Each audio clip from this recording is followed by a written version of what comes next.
যে সমস্ত শিক্ষার্থী রবীন্দ্র মুক্ত বিদ্যালয় থেকে মাধ্যমিক বা উচ্চ মাধ্যমিক করতে ইচ্ছুক, সেই সমস্ত শিক্ষার্থীদের উদ্দেশ্যে বলবো, ভিডিওটি তোমরা প্রথম থেকে শেষ পর্যন্ত ভালো করে দেখবে। এখানে আমি মাধ্যমিকে কিভাবে ভর্তি হয়, কখন ভর্তি হয়, তোমার বাড়ির কাছে সেন্টার কোথায় আছে, এই বিষয়ে ডিটেলসে আলোচনা করব। দেখো, মনে রাখবে, মাধ্যমিক অর্থাৎ ক্লাস 10 দুটো সেশনে ভর্তি হয়ে থাকে। এক জুন সেশন, আর একটি হলো ডিসেম্বর সেশন। এইচএস বছরে একবার ভর্তি হয়ে থাকে, সেটা হচ্ছে সেপ্টেম্বর সেশনে।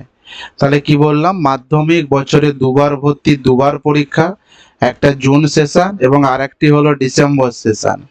আর এইচএস হলো শুধুমাত্র সেপ্টেম্বর সেশনে ভর্তি হয়ে থাকে এবং সেপ্টেম্বর টু সেপ্টেম্বরে এক্সাম হয়ে থাকে।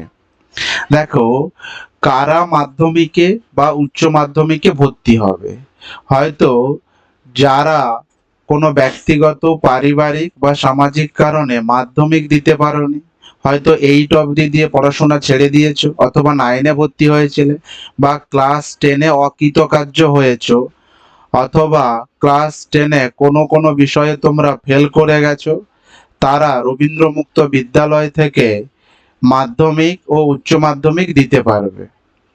ক্লিয়ার? মাধ্যমিকের ক্ষেত্রে রেগুলারের মতো 7টি বিষয় তোমরা পাবে। উচ্চ মাধ্যমিকে যে কোনো 5টা বিষয় বা 6টি বিষয় তোমরা নিতে পারবে। সেই 5টি বিষয় বা 6টি বিষয় নির্ভর করছে তুমি যে স্কুলে ভর্তি হতে যাচ্ছ বা যে স্টাডি সেন্টারে ভর্তি হতে যাচ্ছ, সেখানে উচ্চ মাধ্যমিকে কি কি বিষয় রয়েছে, সেখান থেকে তোমাকে যে কোনো 5টি বা 6টি বিষয় সিলেক্ট করতে হবে। বোঝা গিয়েছে? এছাড়া ভর্তির ব্যাপারে, ভর্তি কোন সময়, পরীক্ষা কোন সময়, কিভাবে ভর্তি হব, কিভাবে পড়াশোনা করব, এগুলো আমি পরবর্তী ভিডিওতে আলোচনা করব। প্রত্যেকটি অংশ ডিটেলসে জানার জন্য অবশ্যই চ্যানেলটি তোমরা সাবস্ক্রাইব করে রাখবে। আজকে মূল আলোচনার বিষয়বস্তু হলো যে তোমার বাড়ির পাশে কোথায় রবীন্দ্র মুক্ত বিদ্যালয়ের স্টাডি সেন্টার রয়েছে। দেখো, প্রথমে আমরা মালদা জেলা নিয়ে আলোচনা করব। এক্ষেত্রে আমি বলে দেই, তোমরা রবীন্দ্র মুক্ত বিদ্যালয় থেকে মাধ্যমিক ও উচ্চ মাধ্যমিক সম্পূর্ণ বাংলা ভাষাতে করতে পারবে। অর্থাৎ তোমাকে স্কুলে যে বই দেওয়া হবে, স্টাডি ম্যাটেরিয়াল, সেটাও বাংলাতে দেওয়া হবে এবং তুমি পরীক্ষাও দিতে পারবে সম্পূর্ণ বাংলাতে। ক্লিয়ার? তবে এখানে যে সাবজেক্টগুলো রয়েছে, এগুলো কোনো ম্যাটার নয়, কারণ অনেক স্কুলে সাবজেক্ট আপডেট হয়েছে।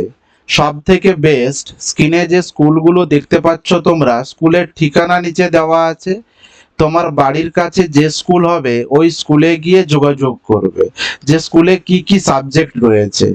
এছাড়াও তোমার কোনো হেল্পের প্রয়োজন হলে অবশ্যই কমেন্টে জানাবে।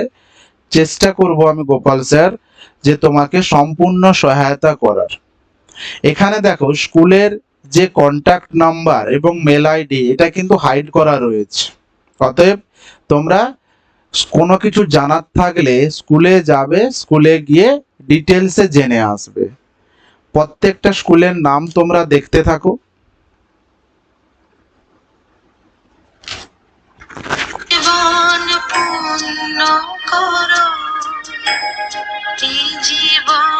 দেখো, প্রথমে হচ্ছে মালদা জেলা।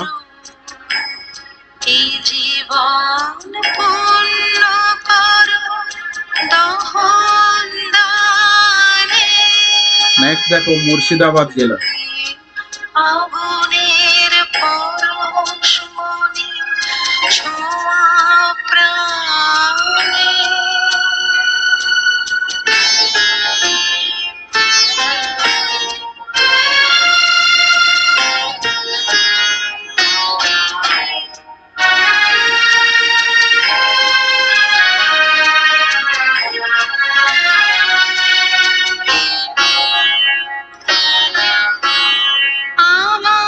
পুরুলিয়া জেলা।